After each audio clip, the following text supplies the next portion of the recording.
Ahora lo que vamos a ver, simplemente a modo de enunciado, es todos estos que hemos visto glúcidos, que tienen 5 átomos de carbono, que tienen el oxidrilo a la derecha o a la izquierda, pueden alguno de esos compuestos estar sustituidos por algo. Al sustituirse van a formar derivados. Entonces, ¿qué es el derivado de un monosacárido? Es que algunos de los sustituyentes de esos carbonos han sido reemplazados por algún otro compuesto químico. Por ejemplo, los glicósidos, donde el carbono hemiacetálico ha reaccionado y en el caso de que haya reaccionado ese carbono de la glucosa, es un glucósido. Si era a partir de una fructosa, es un fructósido. Y si es a partir de una galactosa, un galactósido.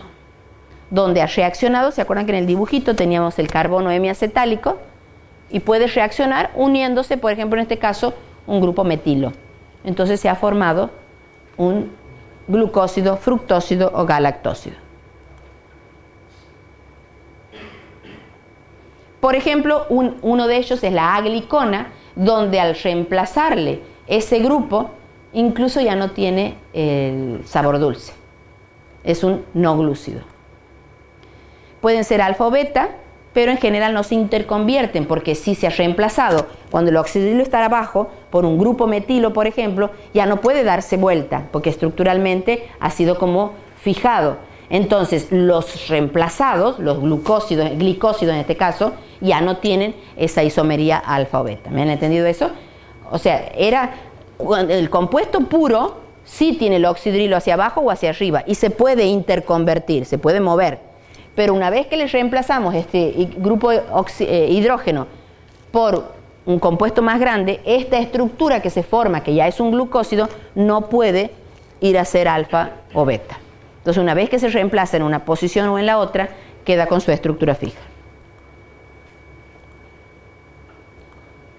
¿Qué pasa cuando se reduce? ¿Qué es una reducción desde el punto de vista químico? Pierden hidrógenos o agregan hidrógeno. Entonces, ¿cómo se puede reducir un grupo aldehído o un grupo cetona? Si el grupo aldehído tiene, hemos dicho, un doble enlace con un oxígeno, el grupo cetona también tiene un doble enlace con un oxígeno. Se abre ese doble enlace y en vez de tener dos enlaces hacia el oxígeno, le queda uno y el otro se completa con un hidrógeno. Eso es una reducción. Entonces, en este carbono que teníamos un bracito con un hidrógeno, no está ahí.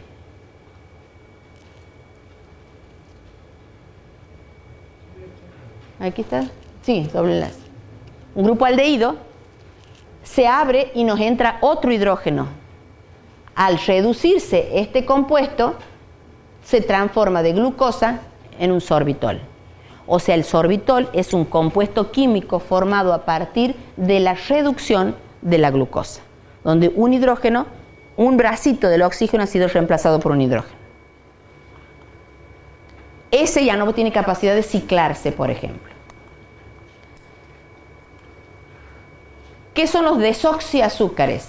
El sufijo desoxi, des es que le quita, y si le desoxi le quita un oxígeno. Entonces puede, por ejemplo, la ribosa perder ese grupo oxidrilo que está en el extremo donde está señalado y se forma la desoxirribosa. ¿Dónde actuaba la desoxirribosa? Uno era ribosa, ARN y el otro es ADN. La fucosa también es un derivado de los glucósidos, donde en el caso de la galactosa lo que ha hecho es cambiar o perder este grupo oxidrilo y nos han entrado todos hidrógenos y esa galactosa se ha transformado en una fucosa. O sea, los hidrógenos quedan, solamente sale el oxígeno. Siempre tiene que tener 4 valencias, o sea, 4 brazos. En un caso era un oxígeno-hidrógeno, un oxidrilo, y se va ese y entra un hidrógeno. Entonces quedaron 3 bracitos con hidrógeno y el otro hacia arriba con el otro carbono. Eso sería perder un oxígeno. Eso es un desoxiazúcar. Y un éster. Un éster es la unión en alguno de esos oxidrilos, que en este caso es este hidrógeno es reemplazado por un grupo fosfato, un ácido fosfórico entra. Entonces se llaman ésteres fosfóricos. Estos ésteres fosfóricos, por ejemplo con la glucosa, se forma una glucosa 6-fosfato. Entró en el carbono 6 un grupo fosfato, glucosa 6-fosfato. O podía haber entrado en el carbono 1 y se llama glucosa 1-fosfato. Estos son compuestos que participan en la glicólisis y después para entrar en los pasos previos al ciclo de Krebs. Están en muchas reacciones biológicas. Entonces un éster fosfórico. ¿Qué es un éster fosfórico? Es un derivado de la glucosa donde ha sido formado por la introducción del ácido fosfórico a estos monosacáridos. Y un producto de oxidación, al revés de una desoxidación, es agregarle más oxígeno. ¿Cuál tenemos? Podemos oxidar el carbono 1 y de aldehído se transforma en un grupo ácido, entonces un carboxilo. Se llaman ácidos aldónicos. Sería este caso. Esto es un grupo aldehído. El carbono tiene un grupo ceto y un hidrógeno. Pero si este se transforma en un oxidrilo, esto ya es un grupo ácido, no sé si se acuerdan de la química orgánica. Entonces, si hemos transformado una glucosa en el extremo aldehído en un extremo ácido, es lo que se llama un ácido glucónico. Cuando es en el carbono 1, o puede ser en el carbono 1 y en el carbono 6 simultáneamente. Y en ese caso se llaman ácidos urónicos. Todos estos compuestos existen en el organismo, los vamos a ver en otras reacciones metabólicas y ahora los estamos describiendo de a partir de qué vienen o qué se sustituye. Entonces, en el caso de glucosa se llaman glucurónicos porque provienen de la glucosa, pero en términos generales son los ácidos urónicos. ¿Cuál es la característica? Se le ha oxigenado, ha agregado un oxígeno en el carbono 1 y en el carbono 6, que es en el último. Y un aminoazúcar también es un derivado, están los siálicos y los neuramínicos, donde en este caso lo que se ha hecho es reemplazar un grupo oxidrilo por un grupo amino. Ese grupo oxidrilo, por ejemplo en este caso, aquí había un grupo oxidrilo que podía estar hacia arriba o hacia abajo, ha sido reemplazado por un grupo amino. Los más comunes en la naturaleza son la glucosamina y la galactosamina. Son compuestos derivados de los glúcidos donde ha sido reemplazado en este caso por un grupo amino.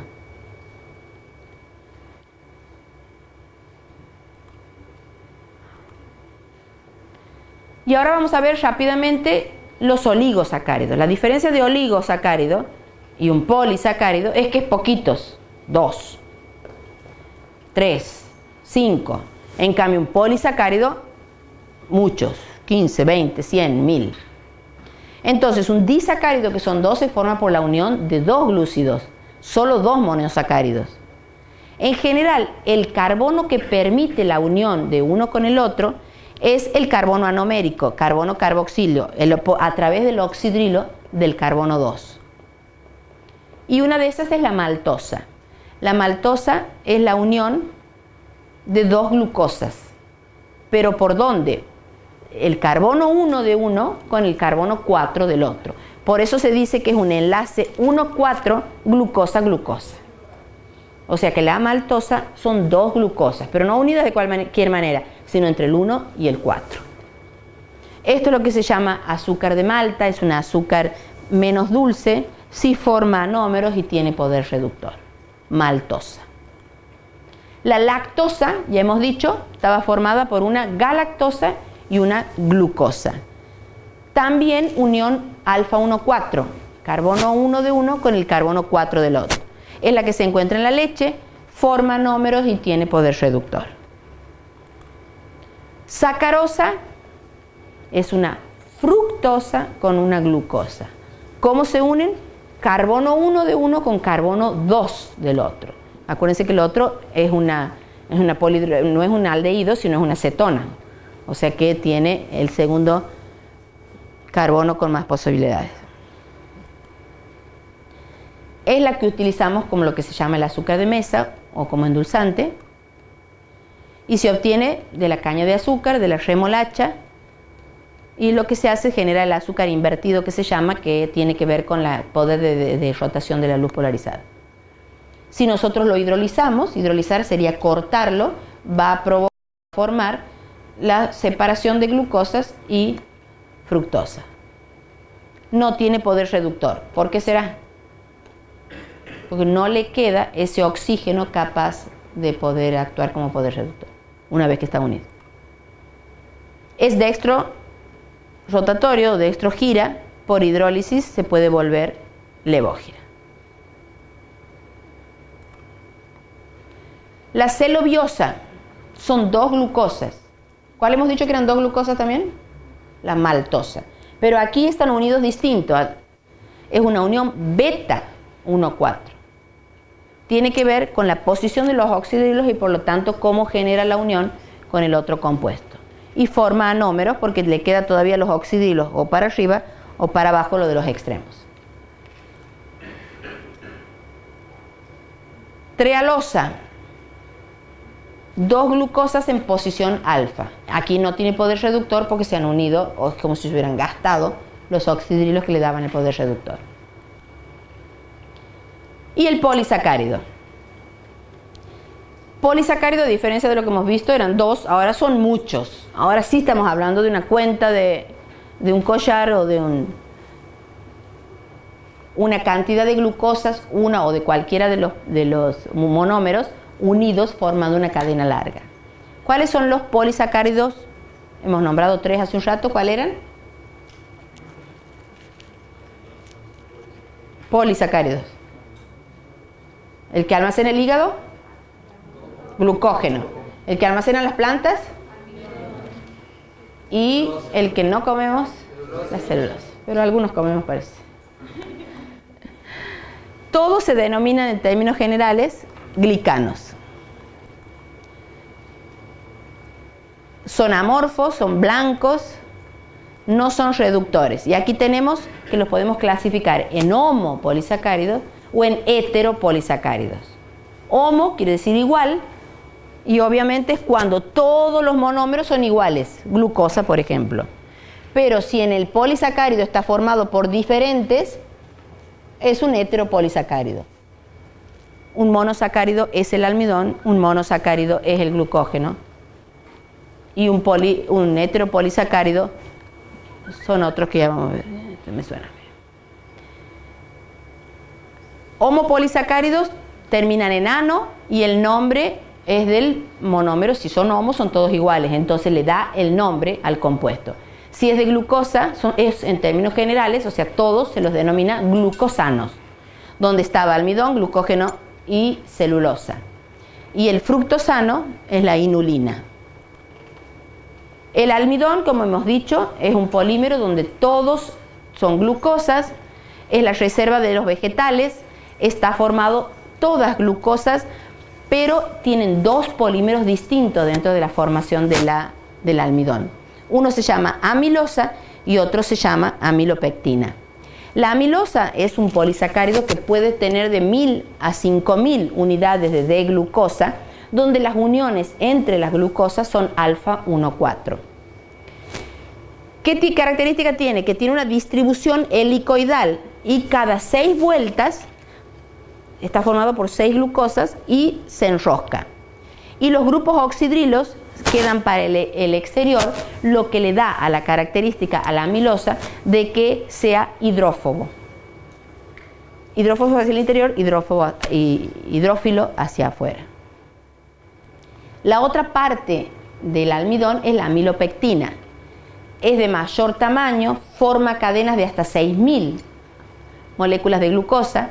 Los enlaces también es alfa 1,4, pero la ramificación es alfa 1,6.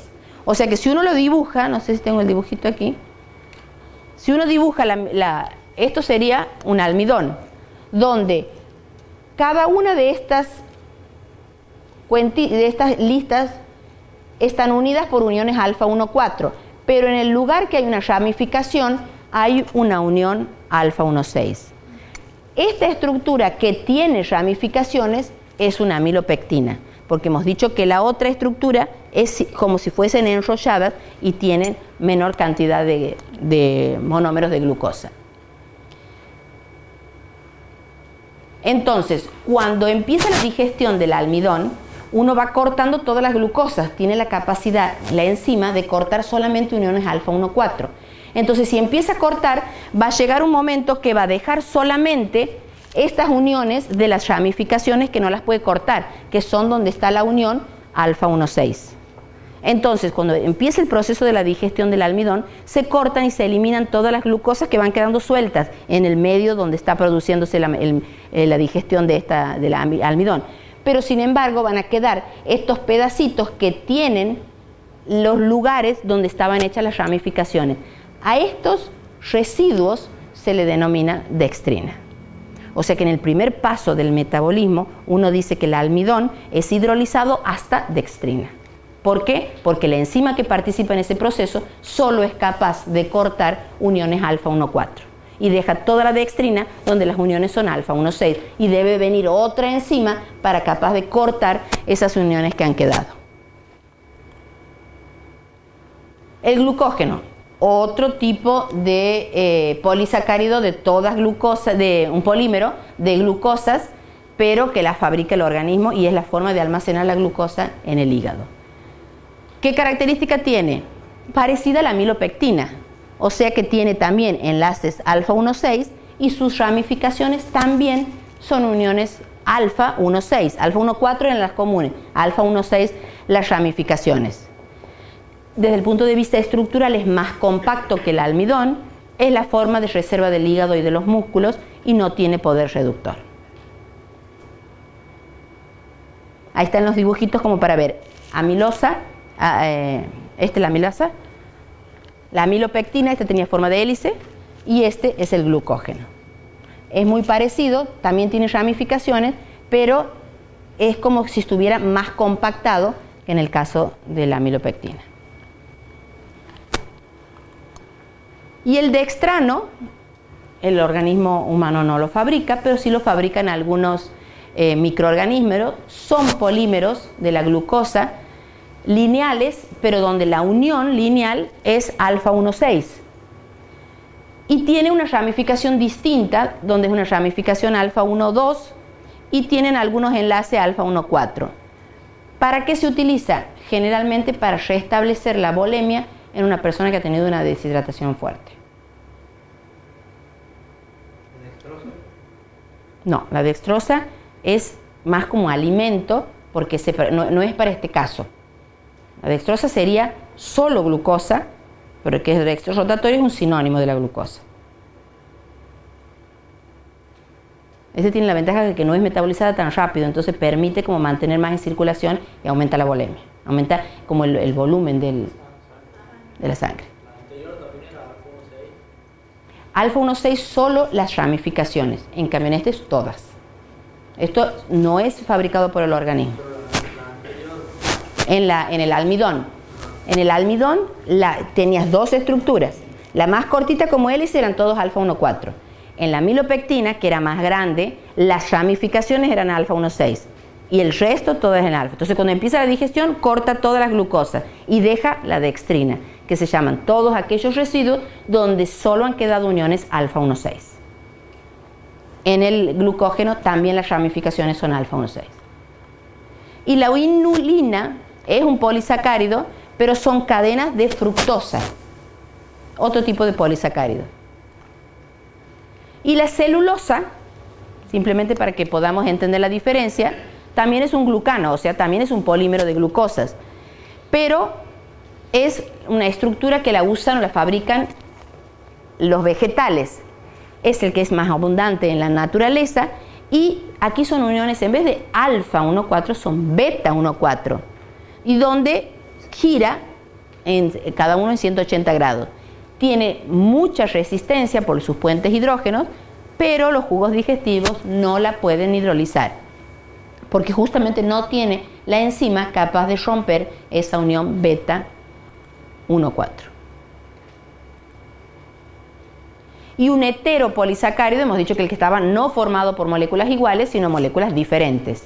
Entonces, por ejemplo, sería por más de un monosacárido, como los glucosaminoglicanos, que es un polímero lineal que tiene hexosaminas y tiene ácidos urónicos, y por ejemplo sería el ácido hialurónico, el coinditilsulfato, el dermatansulfato, el queratansulfato, la heparina. Estos serían todos ejemplos de heteropolisacáridos. Proteoglicanos es un glucosaminoglicano con proteínas, peptidoglicanos, glicoproteínas, todos esos son casos de entonces heteropolisacáridos, ejemplos de heteropolisacáridos. Aquí el grupo sanguíneo lo ponemos como ejemplo simplemente para que sepan que los grupos sanguíneos son distintas diferencias que hay en los de un antígeno que está en la superficie de los glóbulos rojos. Y en general se trata de cadenas cortas de diferentes de polisacáridos diferentes en el que marcan o que hacen la diferencia entre un antígeno O, por ejemplo, aquí está graficado. Han visto que hay 3 tipos de antígenos que dan origen a los distintos grupos sanguíneos. Este es el grupo A, el grupo B y el grupo 0. Estos serían los antígenos que están pegados en la superficie y que tienen que ver en su estructura con los polisacáridos, por eso lo pongo en este ejemplo. Y la hemicelulosa es una cadena que está formada por 50 glucosas, pero tiene en sus ramificaciones, en vez de tener glucosa, tiene galactosa, silosa, fructosa, y por eso es un heteropolisacárido. Otro ejemplo de heteropolisacárido es la pectina, que es un polímero formado por unidades de ácido galacturónico, pero la unión es beta 1,4. Y la lignina, que no es un polisacárido, pero es un polímero de restos fenólicos que no es capaz de ser digerido. Esperen que le ponga... Oh. Esto quería que sepan que las fibras que uno consume, que aumentan la materia fecal para poder tener un tránsito normal, están formadas por todo este tipo de compuestos que tienen alguna particularidad que no pueden ser digeridos. Por lo tanto, aumentan el bolo fecal para que se complete para un objetivo determinado, como puede ser aumentar la materia fecal. Es lo que se denominan fibras. Final, demasiado por hoy. Entonces el jueves tenemos otra clase. Lunes y jueves.